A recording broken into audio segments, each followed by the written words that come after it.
In conclusion, the gastropub had several problem areas that needed to be immediately remedied in order to become a well-established and thriving restaurant. Freshness of products coming in and going out was the most prominent problem with the establishment. Their first step to revitalize the restaurant should be to reevaluate the kitchen staff and storage. As mentioned before, freshness of food is the main issue at Prohibition Grill. By simply reworking the storage area and how they order and receive food, the gastropub could significantly reduce the problems that have come up as a result.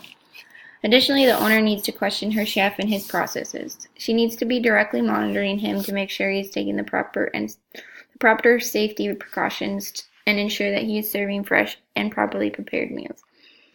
Whether it was her previous distracted head chef or a newly hired one, the executive chef and line cooks need to be monitored in an effort to ensure their products are up to the restaurant standards. In addition, the menu needs to be reviewed every few months. This will keep it up to date and make sure they are still serving what they say they are.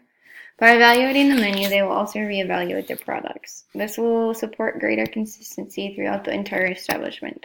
This is also a good way of cutting out certain menu items that are no longer selling that well and adding new ones to fill in the gaps. Overall, most of the problems arose from the lack of knowledge of the owner. If she knew all that went into running a restaurant and closely monitored behind the scenes of what goes on in the kitchen, Prohibition Grill would begin to get back up on its feet. The takeaway from this case study is to know the restaurant and staff, establish standards and procedures, and ensure those standards are being followed and upheld by each staff member.